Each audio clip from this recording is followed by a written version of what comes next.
Good morning, friendies! So, it's time for breakfast kasi today, pupunta tayo sa Landers. I wanna show you Landers, Davao City, mga friendies. So, kailangan nating mag-breakfast para naman hindi tayo maluya, no, sa pag-roaming around. So, after breakfast, eto na.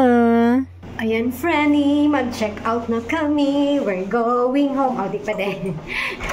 Na kami mga lakaw. Like, susulitin namin. Kasi, you know, sometimes, kailangan talaga nating mag-unwind, mga friendy.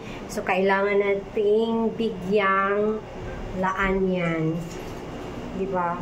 So, kailangan nating mag-set aside ng budget. Kasi pag hindi,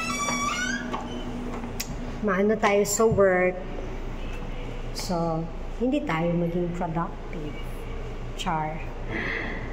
Bagid.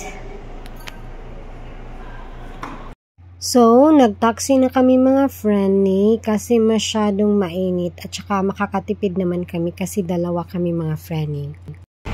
Hi friends! It's very hot. We're here at Landers, no, Davao. So, it's my first time to be here. So, this is Landers, mga friendly, located here in Davao City. I forgot the street. I think it's Torres. I'm not sure. So, malaki siya, mga friendly, at maganda ang parking. Kaya ang daming tao.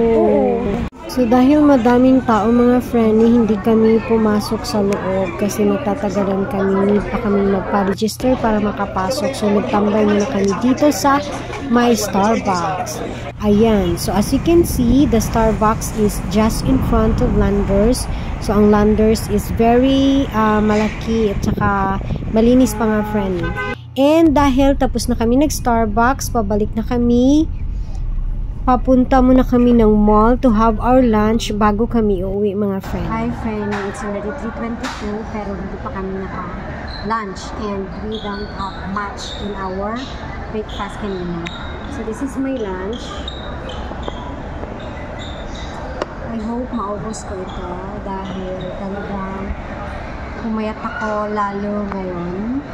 Parang I lost 10 kilos of energy. Tapos wala pa akong I do not know, parang hindi ko pa alam kung anong nangyari sa akin. I was not able.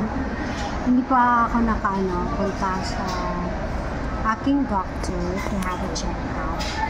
Pero, I'm hoping na everything is just fine.